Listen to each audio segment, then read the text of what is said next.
Tadi kita dah tengok simple. Bila kata simple, dia ada berapa layer? Dia hanya ada satu layer. Kemudian tisu yang keempat yang kita nak tengok, awak tengok ini ada berapa layer? Ini ada more than one layer. Bila kata more than one layer, dia adalah stratified. Tetapi bentuk dia adalah, kalau you tengok in term of shape, dia berbentuk squash. Dia berbentuk squamous. Jadi, kita ada this what we call stratified squamous epithelium.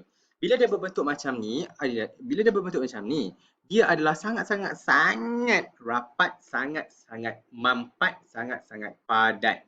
Jadi, dia adalah sangat-sangat sesuai untuk protection. Okay, protection against keluaran lah. Contohnya this one skin. Skin itu, okay, dia sangat-sangat tebal. Dia bukan hanya terdiri daripada satu layer. Skin kita terdiri daripada 3 layer. Dan first layer iaitu epidermis itu sendiri terdiri daripada 5 layer yang lain. Okay, itu adalah extra info lah.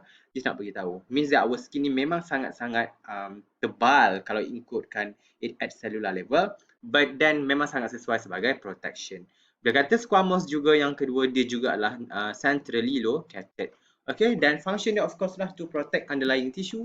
Dekat mana ada dekat skin, the epidermis of the skin. You have to write this. Epidermis of the skin ni adalah first layer of the skin. Skin ada 3 layer, epidermis, dermis dan juga subcutaneous fat. Okay, in this case awak hanya tulis epidermis of the layer of the skin. Dia juga berada dekat dalam kita punya mulut. Ruangan mulut dalam kita ini juga adalah made up of this epithelial stratified squamous epithelial cell. Logik lah, kadang-kadang kalau kita makan panas ke kan, makan benda yang masam, beresit ke, tak ada pula mulut kita ni macam pecah atau terurai dan sebagainya. Mereka awak tergigit tulang ke memanglah tembus kan. Tetapi kalau you fikir logik, apa-apa yang masuk dalam mulut kita, mulut kita tak hancur pun. Maksudnya dia memang sangat-sangat very powerful lah, sangat protected, made by simple stratified squamous epithelium. Yang ketiga, dia berada dekat dalam saluran vagina. Okay, vagina ni, okay, dia juga adalah stratified squamous epithelium. The layer of the vagina ni adalah stratified squamous epithelium. Tapi dekat sini, dekat fallopian tube, dia adalah ciliated columnar epithelium. Kat sini, ini adalah ciliated columnar epithelium. Dekat vagina adalah stratified squamous epithelium. Itu adalah epithelia. Kita dah habis dengan epithelial tissue. Now kita nak tengok nerve tissue. Untuk nerve tissue, kita akan belajar pasal neuron. Okay, untuk neuron pula dia terbagi kepada 3 jenis, iaitu sensory neuron, motor neuron and interneuron. Okay, basically kita start dengan sensory neuron, satu, followed by interneuron, barulah motor neuron. Apakah dia sensory neuron? Basically secara mudahnya macam ni. Yang ni you don't have to know into more detail sebab kita akan cover sem depan. Cuma yang saya nak bagi tahu, contoh awak tercucuk jarum. Bila tercucuk jarum, okay, dia akan menghasilkan impulse, okay, electrical signal. Siapa yang akan menghasilkan electrical signal, dia akan hantar ke otak. Inilah dia. This is what we call sensory neuron. Dia ada dekat receptor. Dia akan send the information ke tulang belakang. Dari tulang belakang, dia akan pass naik ke otak. Siapa yang ada dekat dalam tulang belakang? Akan ada this interneuron. Bila kata inter, dia berada di pertengahan. Okay, inter means antara. Dia akan naik tulang belakang. Okay, otak akan proses this. Ini pun ada berada dalam otak. After that, what happen? Dia akan hantar dia arahan kepada back down the spine, and then dia akan melalui balik dekat skin. Dekat contohnya adalah muscles. Contohnya ada neuron tu berada dekat muscles. Muscle tadi dia akan mengecut. Bila mengecut dan contract, dia akan menyebabkan awak akan terus cabut awak punya, awak angkat awak punya tangan daripada jarum itu. Okay, means that kalau awak fikir awak tercucuk jarum, tiba-tiba terus rasa sakit, maksudnya sekarang this process is very fast. Memang sangat-sangat laju. Awak tercucuk je, syum, terus awak angkat jari. Maksudnya sekarang this process is very transmit of impulse is very extremely fast. Okay, so dia akan receive impulse. Untuk sensory neuron, dia akan receive impulse from sensory receptor. Dia akan transfer ke CNS, central nervous system, which is the brain and the spine, tulang belakang, and juga the brain. And then interneuron dia akan convey nerve impulse from one neuron to another. This one berada dalam CNS lah, in CNS. Kemudian daripada otak kepada now down the spine, and then dia akan pass balik the arahan kepada daripada CNS to the target organ, itu adalah motor neuron. Dia yang akan menyebabkan action. It leads to what we call action. Okay. Untuk sensory neuron, dia akan receive impulse. Dia akan terima impulse. Okay. Ialah dia akan sense. Action ni adalah motor neuron. Okay. Macam ni lah. Okay. Ini adalah the knee jerk yang kita panggil. Awak ketuk awak punya kepala lutut. This sensory neuron tadi, dia akan detect the move, the contract, let's say hentakan itu. Dia akan hantar dekat awak punya tulang belakang. Tulang belakang tadi dia akan proses kejap, and then dia akan terus pass balik information dekat awak punya, let's say hamstring, awak punya otot kaki. Lepas tu otot kaki awak terus macam menggerakkan, dia akan contract, mengecut. Bila mengecut, dia akan terus kaki itu akan ke depan. Okay, itu adalah the concept of nervous system. Okay. But then, how does the neuron looks like? Macam mana rupa neuron ni? So, kita tengok motor neuron. Macam mana ke rupanya? So, ini adalah cells yang dipanggil neuron ataupun the nerve cell. Okay, neuron. Bukan neutron. Okay, itu Jimmy Neutron. Ini, saya pun nak tertulis ni. Neuron. Okay, neuron. Bukan neutron. Tolong. Bukan neuro, bukan apa. Neuron. Neuron. Okay, ini adalah rupa dia. Lain memang sangat-sangat pelik. Dia ada cell body. Bila kata cell body, inilah tempat di mana segala organel ada, termasuklah nukleus. Kemudian dia ada this jari yang dipanggil dendrites. Okay, dan dia ada satu badan yang sangat panjang, kaki yang sangat panjang, pinggang. Dia ada satu pinggang yang sangat panjang dipanggil axon. Ini adalah pinggang, dan dia ada kaki yang dipanggil this one lah, post-synaptic. Tak apalah, dipanggil synaptic knob. Dia ada tapak kaki yang dipanggil synaptic knob. Okay, inilah rupanya. Dia ada ni badan, and then segala isi dalam ni. Dan kemudian dia ada tangan-tangan yang dipanggil dendrite. Kemudian dia ada pinggang yang sangat panjang yang dipanggil axon, dan kaki dia dipanggil synaptic knob. Hujung ni bukan ini. Synaptic knob tu dia punya tapak kaki. Okay, situ. Apa ke functionnya? Cell body dia akan contain all the nucleus and many other organelles, mitochondria, tak kisahlah apa-apa vesicles ke apa kan. ER ke endoplasmic reticulum semua ada di dalam cell body. Kemudian tangan-tangan ini dipanggil dendrites. Dia akan receive signals from another neurons. Dia akan terima the signal daripada another neuron. Dia akan pass melalui cell body. Kemudian dia akan pass melalui axon. Axon ini adalah dia akan conduct, dia akan membawa impulse. Itu adalah electrical signal lah. Dia akan release the impulse from one throughout the axon. Kemudian kalau awak tengok axon ini, dia macam berbalut. Dia berbalut dengan this fatty layer yang dipanggil myelin sheath, okay, which is memang for insulation. Ni you boleh baca sendiri. Kemudian, okay, myelin sheath ni dia akan act as electrical insulator that speed up the impulse of transmission. Basically ni macam fatty layer, dia macam getah.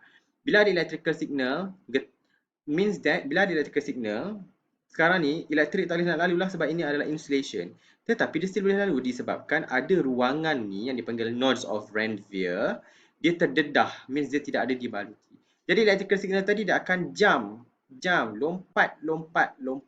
Dia jadi laju lah berbanding dia daripada spread from one part of the membrane to another part of the membrane. Ini terus jam. So dia akan speed up the rate of impulse transmission. Okay, node of Ranvier. Okay, ini yang saya cakap tadi. Ruangan di mana part of axon that is not covered by myelin sheath, function dia to speed up the impulse transmission. After that, electrical signal dia akan sampai dekat kaki and sampai dekat hujung yang dipanggil synaptic knob. Basically, dia akan mempunyai neurotransmitter for impulse transmission. Yang ni, awak boleh YouTube sendiri. Awak tengok macam mana, awak boleh Google ni. Neuromuscular junction. Awak boleh tengok. Tapi jangan hafal lagi. Ini adalah chapter 10 sem depan. ke chapter 9, chapter 10 sampai depan. Neuromuscular junction ataupun awak boleh tengok synapse. Ni awak tengok YouTube sendirilah. Okay. Neuromuscular junction atau synapse. Awak boleh nampak dekat adanya presynaptic node tu akan ada vesicles. Alright. Next, in the next part of our lecture, kita dah tengok epithelial, kita dah tengok ni nerve ni, lupa nak cakap. Nerve ni adalah dia punya sistem, dia adalah nervous system. Okay, sistem saraf itulah dia yang kita dah tengok tadi. Kemudian kita nak tengok how do we move.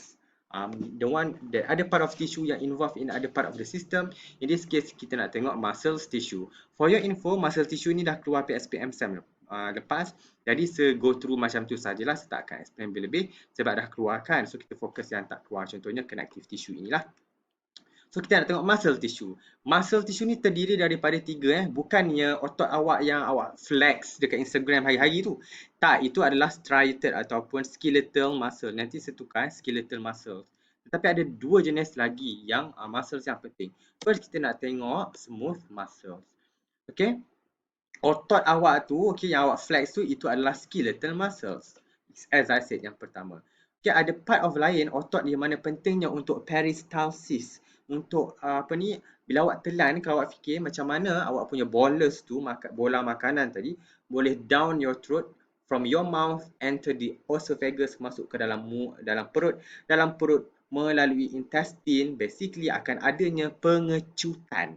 Adanya relaxation and contraction of the smooth muscles di keliling tiub. Nanti saya akan tunjukkan.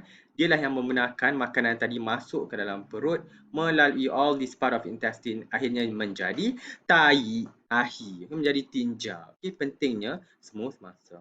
Okay, itu adalah smooth muscle. Macam mana pula muscle yang ketiga? Ni kalau tak ada ni memang inna lillahi wa inna ilaihi raji'un. You jumpa Jesus terus.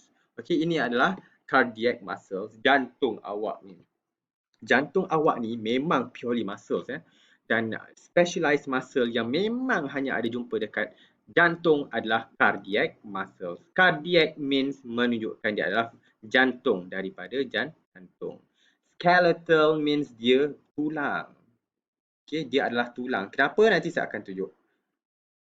Okay, tulang, otot tulang. Ini adalah otot jantung. Okay, logik. Nanti saya akan explain lah. Smooth muscle. Kenapa dia panggil smooth muscle? Sebab dia licin je. Dia tidak ada striation like this. Dia memang bentuknya like this. Cantik sahaja. First, kita ada smooth muscle. We will look at the smooth muscle first. Dia ada banyak, as I said, dia memang banyak dekat tube-like structures. Contohnya adalah kita punya intestine, esophagus dan sebagainya. Bentuk dia kalau in satu sel, bentuk dia spindle shape. Dia bentuk macam mata ni. Okay, kemudian dia bersusun-susun membentuk this muscle tissue dan satu sel, satu nukleus. Dia tidak ada striation. Dia tidak ada belang-belang. Okay, kalau awak tengok. Okay, kalau you tengok smooth skeletal muscle and cardiac muscle, dia ada belang-belang. Okay, tetapi smooth muscle dia tidak ada belang. Dan functionnya dia important for involuntary action such as propel food through the gastrointestinal tract. Gastro means perut. Intestine lah, okay. Basically important for digestion. Kalau awak fikir, okay, basically untuk awak punya tekak tu, esophagus ni, dia macam tube like this. Basically seluruh badan dia ni, dekat seluruh dia punya tube itu, memang akan ada smooth muscles. Smooth muscles ni lah bila dia contract, bila dia mengecut, basically bila dia mengecut, dia akan menutup like this lah. Bila dia mengecut terus dia jadi macam ni. Okay, means bila ada makanan dekat atas sini, bila dia mengecut, makanan tadi dia akan tolak ke bawah, dia akan down the throat, okay, to your stomach lah. Jadi salah okay pun saya tak tahu, harap awak nampak lah. Let's say ini adalah saluran makanan awak. Makanan daripada atas, tiba-tiba muscle dekat sini kecut, menyebabkan makanan itu tadi akan tertolak ke bawah kan. Yang ni pula kecut, dia akan tolak makanan down your throat. Okay, daripada tekak masuk ke dalam perut. That's why dia very important lah for involuntary action. Awak memang tak boleh nak kawal. Bolehkah awak kawal nak telan ke tak nak? Cuba awak telan. Boleh ke dia tersekat dekat mana yang awak nak? Tidak. Dia memang akan jatuh ke bawah. Tak ada pula awak nak kawal Okey, tak boleh masuk dalam intestine. Aku nak biar dalam intestine ni 10 jam. Baru aku benarkan dia jalan balik. Tidak. Dia awak tak boleh kawal. Okey. Sama juga, awak tak tahu bila awak akan awak makan je malam awak berak. Saya tahu awak berak kan. So ini adalah function smooth muscles. Dia berada dekat digestive tract, arteries dan sebagainya lah. Okay.